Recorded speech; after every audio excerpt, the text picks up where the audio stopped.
Me voy a ir a un tema que es muy importante y al que no se le ha puesto la debida atención. Y es lo que tiene que ver nada más y nada menos con los centros de readaptación social, las mal llamadas cárceles.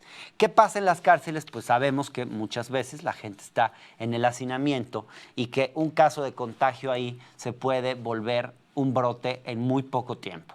Y por eso me voy a comunicar ahora con Paola Zavala, que es especialista en estos temas, que fue directora del centro de los centros de readaptación social.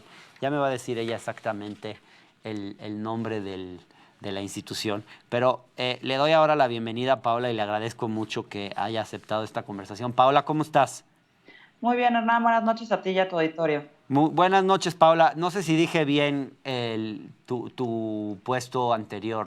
Estaba en el Instituto de Reinserción Social de la Ciudad de México. Trabajamos con las personas una vez que son liberadas. Eso, mero. Oye, Paola, pues cuéntanos un poco qué riesgos estás viendo en los centros de readaptación social de la Ciudad de México y del país y qué medidas tendrían que tomar las autoridades, pues ahora sí que en calidad de urgente.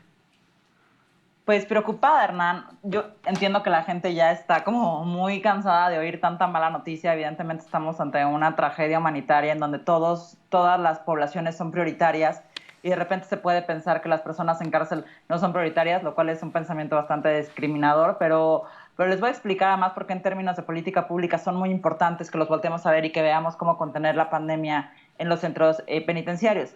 Mira, hay 200,000 personas privadas de su libertad en este momento, más de 200,000 personas privadas de su libertad en las cárceles del país. Entonces, la mayoría de ellas viven, justo como acabas de decir, en espacios muy hacinados, en muy malas condiciones, con muy poco acceso a la salud dentro de las prisiones. Es decir, las personas que están en cárcel están en custodia del Estado. Entonces, el Estado les provee de servicios médicos y de alimentación y de todo, ¿no?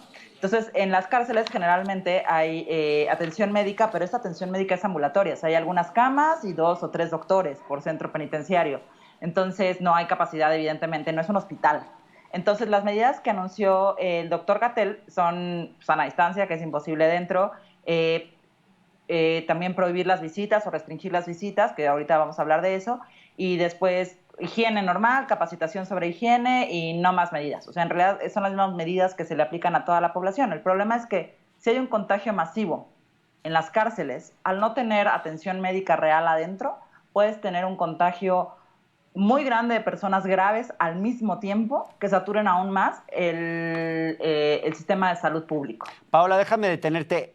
¿Habría la posibilidad de que una política fuera en tiempos de coronavirus no permitir absolutamente ninguna visita para reducir las posibilidades de riesgo? ¿Esa podría ser una política razonable?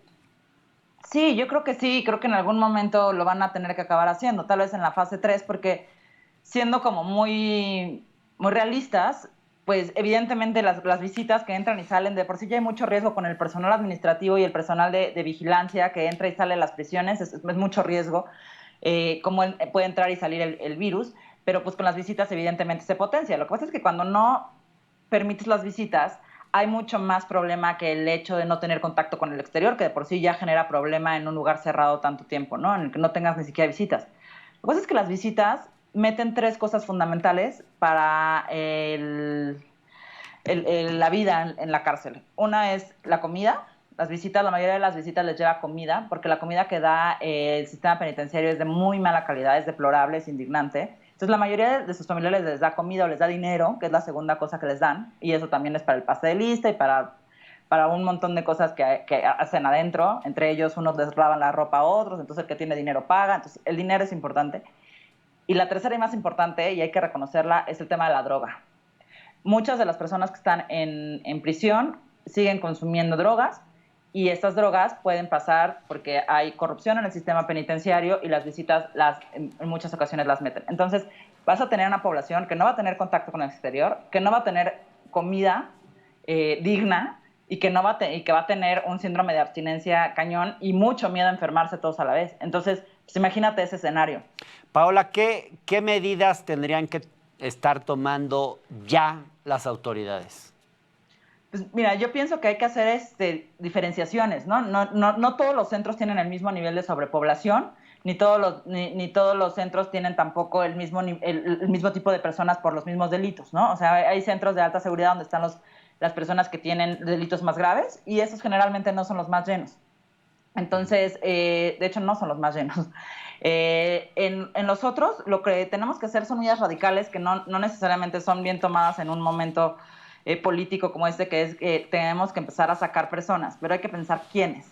Claro. Entonces, ¿quiénes? Pues la ley ya prevé quiénes. O sea, dice que por razones humanitarias tienen que salir las personas adultas mayores, tienen que salir las personas que tienen enfermedades degenerativas, crónico-degenerativas, y tienen que salir las personas que tienen sentencias menores a 5 años. Esos son unos. Y luego los otros son personas que están adentro en prisión preventiva oficiosa. Embarazadas, Paola, ¿tendrían que salir también? En la ley no Mujeres. las prevé, pero ya Claudia Sheinbaum, la jefa de gobierno de la Ciudad de México, anunció que aquí en la Ciudad de México sí van a dejar salir a las mujeres embarazadas, así que bueno, la verdad es que lo celebro. Pues Es sí. importante decirle a las personas que nos escuchan que no salen y ya, ¿no? Tienen que tener un seguimiento, eso es muy importante, o sea, un seguimiento afuera por parte de la autoridad, si son preliberaciones o incluso si son personas que están por prisión preventiva oficiosa, pueden tener otra medida cautelar. La ley contempla 13 medidas cautelares, no es necesario que toda la gente esté en prisión, hay otras medidas, pero a los jueces les encanta dictar en la mayoría de los casos prisión preventiva oficiosa. Hay muchos delitos que no están en la Constitución que no necesitan prisión preventiva oficiosa, y los meten por prisión preventiva oficiosa como el robo. Claro. Paola, pues te agradezco mucho la conversación. No, de Que estés nada, un muy saludo bien. a tu auditorio y bonita noche. Saludos, Paola, que estés muy bien.